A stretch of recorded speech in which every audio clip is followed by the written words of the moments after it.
اور اللہ کا شکر کرے، اللہ کی ناشکری نہ کرے. کبھی اللہ کی ناشکری نہیں کرنی ہے. میرے کو تو یہ نہیں ہے، میرے پاس تو یہ نہیں ہے، میرا اپنا گھر نہیں ہے، میرا اپنا کاروبار نہیں ہے، میرا وہ نہیں ہے، میرا وہ نہیں. نہیں، اپنے سے نیچے دیکھو.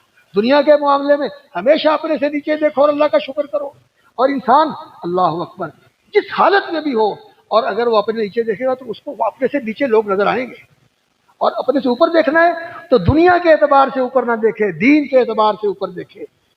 دین میں کتنے لوگ ہیں جو مجھ سے آگے ہیں، جو بہت زیادہ دین کا کام کرنے والے ہیں، ان کو دیکھ کر فاستبقوا الخیرات، ایک سے بڑھ کر دوسرے کی طرف آگے بڑھنے والے. اللہ رب العزت نے فرمایا کہ فاستبقوا الخیرات، نیکی کے کاموں میں ایک دوسرے سے آگے نکلنے کی کوشش کیا.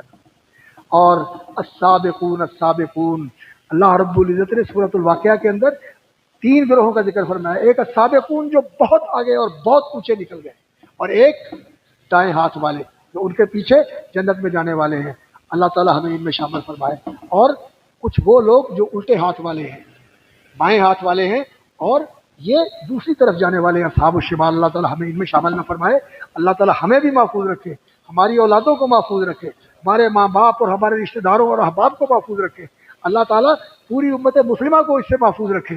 اللہ تعالیٰ ہمیں نیک لوگوں میں شامل فرمائے. اللہ تعالیٰ ان الٹے ہاتھ والوں کے اندر ہمیں شامل نہ فرمائے، ان سے بچائے، ہماری نسلوں کو بھی اس سے بچائے.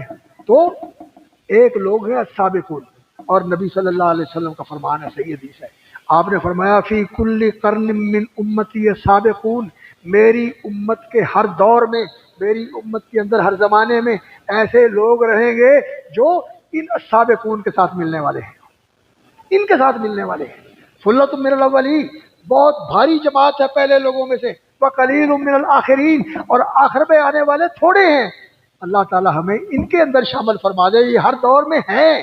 اب ہمیں کوشش کرنی چاہیے کہ ہم ان السابقون کے طریقے پر چلیں. وہ کون ہیں؟ وہ نبی صلی اللہ علیہ وسلم کے اصحاب ہیں، نبی صلی اللہ علیہ وسلم کے اہل بیت ہیں، نبی صلی اللہ علیہ وسلم کی ازواج مطہرات ہیں، وہ صحابیات ہیں، اور جو رسول اکرم صلی اللہ علیہ وسلم کے رفقات ہیں. یہ لوگ ہیں السابقون جن کو یہ سبقت حاصل ہے کہ وہ اسلام میں بھی آگے ہیں، اور انشاءاللہ وہ جنت میں بھی آگے ہوں گے. ہمیں بھی کوشش کرنی چاہیے کہ ہم ان کے طریقے کے اوپر اس دین سے جڑیں، اور نبی صلی اللہ علیہ وسلم کا اس طرح کا ہمارا محبت کا تعلق بن جائے کہ نبی صلی اللہ علیہ وسلم کی ایک ایک چیز کے ساتھ ہمیں محبت ہو، اور اس کو اپنانے کی، اس کی حفاظت کرنے کی، اور اس کے لیے تحفظ کی، اور اس کے لیے خرچ کرنے کی، اس کی اشاعت کرنے کا ہمارے اندر جذبہ ہو. اللہ تعالی ہمیں یہ نصیب فرمائے. اور پھر نبی صلی اللہ علیہ وسلم جو دوسری آیتیں پڑھتے تھے کہ اللہ سے ڈرتے رہو، اور رشتے ناتوں کا بھی خیال کرو. رشتے ناتے جو خون کے ہیں ان کا بھی احترام کرو، اور ان کے جو حق حقوق ہیں وہ بھی پورے کرو. اور جو قانونی اور شرعی رشتے داریاں ہیں، سسرالی رشتے داریاں ہیں، بیٹیوں کے لیے بھی اور بیٹوں کے لیے بھی، سسر کے لیے اور ساس کے لیے بھی، یہ جو رشتے ہوتے ہیں قانون کی وجہ سے، ان کا بھی احترام کرنا چاہیے، ان کو بھی عزت دینی چاہیے، ان کے بھی حقوق ادا کرنے چاہیے. ہم نسبی رشتوں کے لیے تو بڑے مخلص ہوتے ہیں، لیکن یہ جو قانونی رشتے ہیں ان کی پرواہ نہیں کرتے. نہیں، ان کا بھی اللہ نے حق رکھا ہوا ہے، ان کا بھی حق رکھا ہوا ہے. اللہ تعالیٰ نے انسان کو بنایا ہے فجالہ نسب و وسیرا، اس کے خونی رشتے دار بھی ہیں، ماں باپ ددیال والے، اور سسرال والے بھی اللہ تعالیٰ نے اس کے تعلق دار بنائے ہوئے ہیں، ان کا بھی احترام کرنا چاہیے.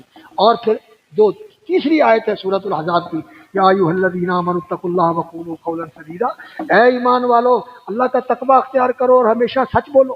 قولوا قولا سدیدا یصلح لکم اعمالکم، تقوی اختیار کرنے سے اور سچ بولنے سے اللہ تعالیٰ تمہارے سارے کام ٹھیک کر دے. یصلح لکم اعمالکم، سارے کام سنور جائیں گے، سارے کام سدھر جائیں گے. ویغفر لکم ذنوبکم، کہ اللہ تعالیٰ تمہارے اس تقوی کی وجہ سے تمہارے گناہ مٹا دے گا.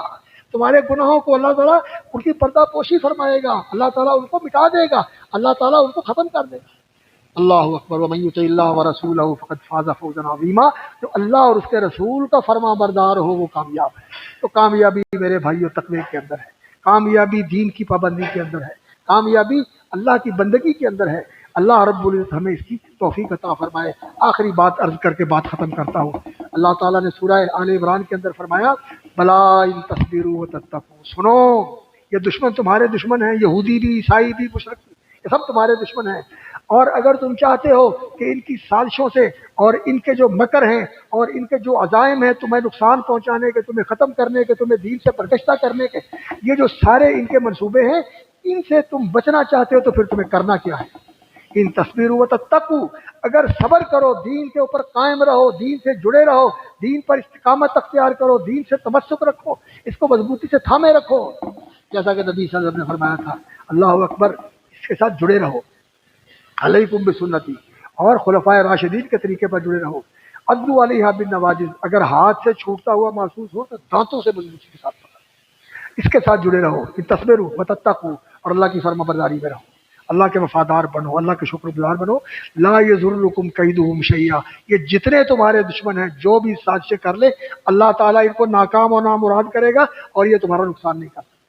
آج ہمارے لیے یہی راستہ ہے کہ ہم اللہ کی طرف آ جائیں، ہم اللہ کا فرما بردار اور وفادار بندہ بن جائیں۔ ایک ایک آدمی اپنی زندگی کے اندر یہ تبدیلی لانے کی اور اپنی زندگی کو بدلنے کی کوشش کرے تو اللہ رب العزت انشاءاللہ یہ حالات بدل دے گا۔ ان حالات کے بدلنے کا ایک ہی ذریعہ ہے، ایک ہی راستہ ہے، دوسرا راستہ نہیں ہے، اور وہ یہ ہے دین کے اوپر قائم ہونا، استقامت علی الدین، فاستقم کما امرت ومن تاب معک، اس پہ پکے ہو جاؤ، ڈٹ جاؤ، اس کے اوپر جمے رہو، اس کے اوپر ادھر سے ادھر نہیں ہونا، اس سے دین کے اوپر جمے رہو، اور دین بھی وہ جو خالص دین ہے، جس کے اندر کوئی شرک کا شائبہ نہیں، جس کے اندر کوئی بدعت کا شائبہ نہیں، جس کے اندر انسان کے کوئی مفاد اور کوئی اس کی ذاتی غرض نہیں، صرف اللہ کی رضا اور وہی کی پیروی جو قرآن و سنت کی شکل میں ہمارے پاس موجود ہے، اور اس طرح جس طرح صحابہ نے اس کے اوپر عمل کیا، جس طرح قرون خیر کے اندر لوگ اس دین کے اوپر چلتے تھے، اللہ تعالی ہمیں اس پر چلنے کی توفیق عطا فرمائے، اسی پہ چلنے کی توفیق دے اور اسی پہ زندہ رکھے، اسی پہ موت دے اور اسی پہ چلنے والوں کے ساتھ کل قیامت کے دن ہمارا حشر فرمائے،